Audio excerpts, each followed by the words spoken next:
If we sit back and really think about it, are we as good as we think we are to show something else against these teams? Because it's quite simple. You know, if you want to be with the best and you want to be fighting with the best, you've got to beat them. And we didn't beat them, and we haven't done this season. We haven't won a single game this season against the teams that are currently in the top six.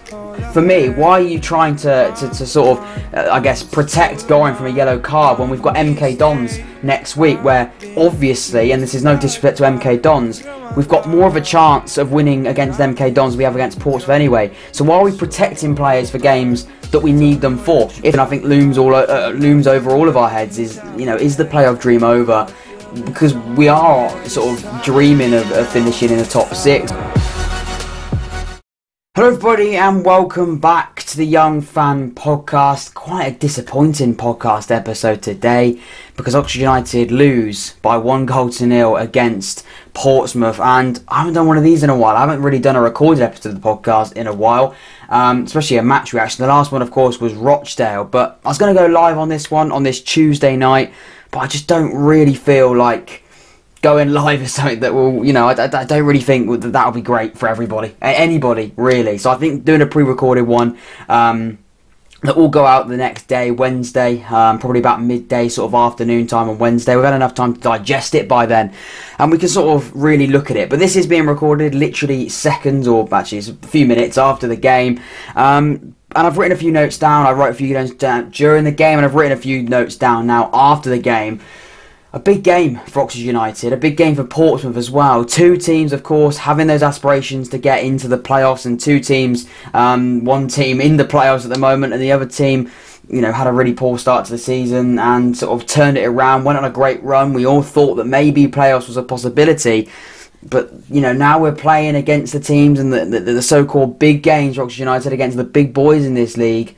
We're starting to struggle, and we're on a bit of a rut and a bit of a run now, where I am a little bit concerned because we need these results, and tonight was a big game for Oxford United, and I think we bottled it, to be honest. I think as a football club and a team, we bottled it today. I don't think it was all the players. I think there was definitely things that by the staff, and in particular Carl Robinson, that there were a lot of things that hindered the result today. I wouldn't say it was definitely one thing. I don't think there was one factor for the reason why we lost today. I think there was multiple different reasons. But still a very, very disappointing end to what was a really, really good run we went on. We then hit a bit of a rut, as I said, recently, and today was a bit of a summary of the past few games that as Oxford United fans we've had to sort of, I guess, sit through. I mean, Tranmere in the Cup, the semi-final was atrocious. The Bristol Rovers game, we did win that game 2-0, but we made the most of it. Wigan as well, 2-1, a team that you definitely think we should be beating more than 2-1. And, you know, you'd be right to say that because we definitely made the most of that as well. We had to go 1-0 down to get a reaction to go on and win the game.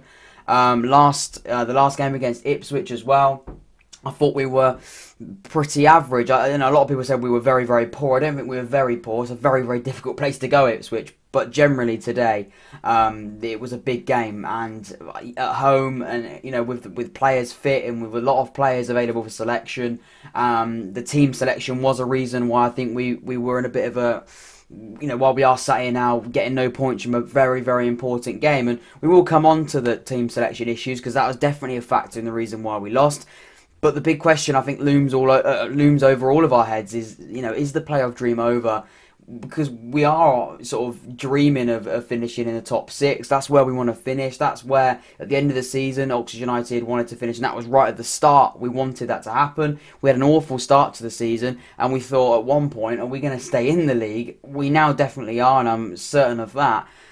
But we now have aspirations to go even higher and, you know, finish in the playoffs, and performances like that against teams that also want to be in the playoffs and are in the playoff places as of, you know, right now.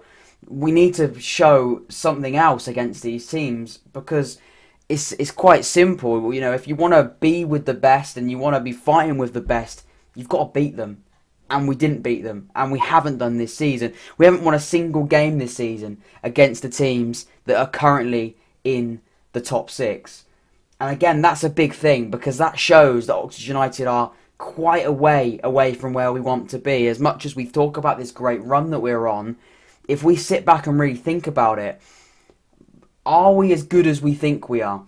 It's a big thing to say from an Oxford United fan, and I know it's easy to say after a defeat, and I don't want to sort of get caught up in the emotion of it all, but you look at the past few games, and we've really sort of had to grind results out of games that we should definitely be winning much more comfortably. And today, against a team that we definitely felt like we should have given at least a game for 90 minutes, we didn't. We started playing against them when the game was over. We started playing against Portsmouth today when it was too late. What's the point in trying to create chances when we've got 4 minutes of injury time, when we had the entire first half, pretty much the entirety of the second half, to create chances and get something from the game? But we didn't. Our best chances were made and created, and I'd say luckily created, when the game was pretty much over. We had so much time for the players to create chances and get something out of this game, but we left it far too late. And that's reason, really, why we're sat here so frustrated, because we could have absolutely robbed Portsmouth of a point and maybe even 3 points today. I mean, I would be sat here buzzing and it would be a very, very different atmosphere. But at the same time, we have to be... I think the defeat today was definitely deserved. We deserved to lose this game today. And I think we were actually quite lucky to only come away from this 1-0. It's very difficult because we could have robbed that last minute and we could have come away with a draw and drawn the game 1-1. But if we were very, very sloppy for so much of the game, that game could have been 2 or 3-0 by the time we'd created that chance. So we're actually quite lucky that chance could have meant something, which is even more of a worrying thing if we're talking about chances that maybe could have got something out of the game, but really didn't. And we're lucky that they nearly meant something. Because like I keep saying, the majority of the game today was poor. The substitutes as well, they didn't impact the game as much as we wanted them to. Barker came on, I think, in the 65th minute. He had 25 minutes to change the game, and he didn't touch the ball until about 15 minutes to go. That's 10 minutes of a player that needs the ball, didn't get the ball. That worries me. That really, really worries me. And you look at, Elliot. You look at players like Sam Winner, who started today. Fair enough. Carl Robinson dropping Matty Taylor. He hasn't been good enough. He hasn't been clinical. He hasn't been the Matty Taylor that we've seen basically in the first half of the season and last season. We know what Matty Taylor can do. He decided to play Sam Winner today, and it backfired miserably, I thought, because he was so isolated up there. It was literally like playing. I don't think anyone... I wouldn't actually say that Sam Winnell, it was really his fault. I'd say that really the players around him, the attackers in that front three surrounding Sam Winnell, were non-existent today. Now, I do think Sam Winnell maybe could have done a better job at times, but generally I don't think we can blame Sam Winnell as an individual, because the players around him and the actual, Oxford United going forward today, was pretty abysmal from minute 1 to minute 90. And that's, again, another reason why we didn't do enough today. And 1-0 at home... It does show that. It maybe could have been more. I thought defensively we were actually okay, because I thought Elliot Moore, had a pretty good game. Rob Atkinson struggled to start, but he got into the game the more it went on. Harrison caused problems from minute 1 to minute 90, like I keep saying. Actually, he came off in the 80th minute, but for the majority of the game, in the 80 minutes he was on the pitch, he was an absolute danger man up front. He was winning every header, he was winning every ball, whether that was in the air or whether that was on the floor. Harrison was winning everything, and Rob Atkinson... I think he looked. It was almost like he was looking around, waiting for someone to sort him out. Because at one point, I actually thought, it was actually bullying Rob Atkinson at one point. He did sort himself out eventually, but again, that was a huge problem. But yeah, team selection from the start, like I've just said, was a big problem. That main one being that Gorin was out of the team, playing Brannigan in that deep playing role. I don't think Cameron Brannigan is a defensive midfielder. I think he can play there, but I don't think he does it as well as Gorin can. And the worrying thing is, I don't think anyone can do it as well as Gorin can, other than Gorin, because you say today, and I said it before the game, and I said it, if you follow the Instagram page at the Young Fan Podcast on there, I said as soon as that team selection came out, if we don't win the game today, it'll be because Gorin isn't in that team and because Barker isn't starting, because he's that spark. And I think both of them were slightly on the right track, because I think Barker, when he did come on, didn't do enough or didn't really get the opportunity to do anything. And then Gorin again today playing a player like Cameron Brannigan, who is so helpful offensively and quite limited defensively at times. I think Gorin definitely should have played today. Whether that was trying to stop his yellow card situation, but for me, why are you trying to sort of, protect Gorin from a yellow card when we've got MK Dons next week, where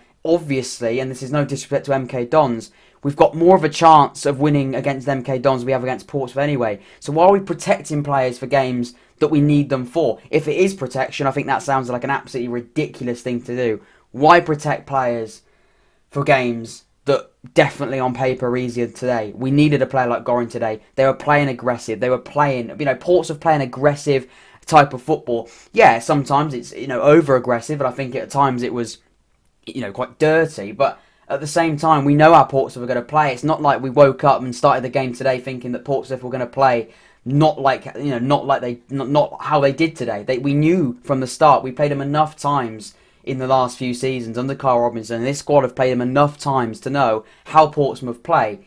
Why are we not playing as someone with a bit of, someone said it, a bit of steel and a bit of, I guess, strength, but not really strength. I guess it's more bravery and a bit more. I think it is bravery in that midfield. We had a midfield three today that didn't really get hold of the game. They didn't get stuck in enough. Henry again didn't really impact the game enough. Sykes wasn't great again today. Brannigan in that defensive midfield role wasn't as didn't impact the game as much as we know that Cameron Brannigan can do on another day. So many different reasons why Oxford United couldn't win today, and the team selection is sort of what we seem to naturally guiding ourselves towards. It's that team selection today from the start didn't help us win that game whatsoever. I understand some of the decisions. I understand the striker Sam Winnell type Matty Taylor thing, but I do not understand the Gorin situation. I think Sam Long coming back into the team was obviously the right thing to do, but that Gorin one baffled me. The Barker one surprised me as well, because Shodipo is an impact sub. If anyone thinks that Shodipo can start a game and impact a game for 90 minutes, you are wrong. Shodipo is a player that can come off the bench and can hurt a tiring fullback. He cannot impact a game against a team with a fullback that is fully fit and has got a full tank in him. He hurts opposition when you're, against a tiring fullback, that can't deal with his raw pace. He's a raw player. Barker today, this was a game for Barker to start with. He had that raw pace, but also he had that intelligence, his football intelligence, with that incredible dribbling to beat his man, to create a chance to get a ball into the box, whether that be a ball into the box or whether that be a dribble into the box, whether that be a dribble in the box, cut inside and shoot and potentially score a goal. This was Barker's game to start, whether or not he's not fully fit. I mean, I don't know. How can this Bland not be fully fit? He's been rested a few times this season as well. This man has to start. If we have any hopes for promotion and any hopes for playoffs, Barker has to start as much as we can. I like Shodipo. I don't think he's a bad footballer. What I do think Shodipo is, though, is a player to come off the bench and help from there. Barker has to start. Gorin has to start, and both of those, we learnt the hard way today that those are the two very, very important players that didn't start today, and I actually think they probably cost us the game, those decisions not to play them.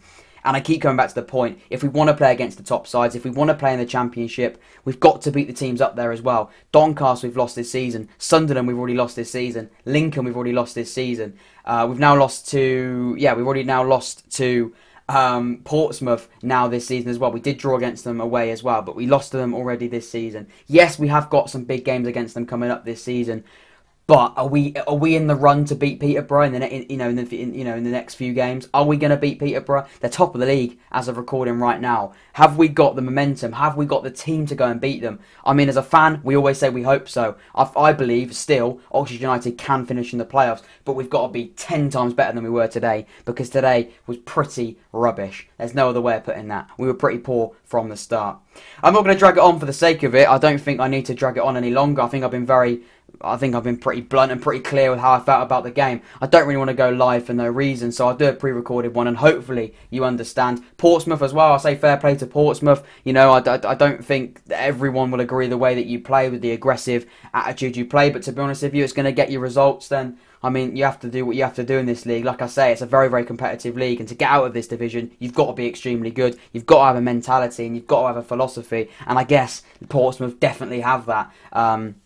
So fair play to Portsmouth today. You deserve the win. We were pretty awful throughout, and Portsmouth deserved to win the game. There's no doubt about that. Even though we had those late two chances, I don't think we can sit here and say that we deserved any more than what we got today, which was no points, and does put us now with a bit more of a gap between us from where we are and 6th place. And it's worrying, but we've got MK Dons coming up soon as well. I've got a podcast episode coming out as well, hopefully before that game as well, where I look at I'm going to be predicting the final outcomes of this League One season. A result today may have changed my thoughts on Oxford United and Portsmouth's outcomes come the end of the season, but who knows? Oxford United have got a few big games coming up now, and we've got to get some results, and hopefully we can. But anyway, thank you very much for watching this episode of the podcast. Of course, it's Tuesday night now. It was Tuesday evening at kickoff. It's Tuesday night. Hopefully this comes out all good on Wednesday. Hopefully you enjoyed. I didn't really enjoy the game, but hopefully you enjoyed the podcast, and I'll see you in a bit. See you in a bit, people.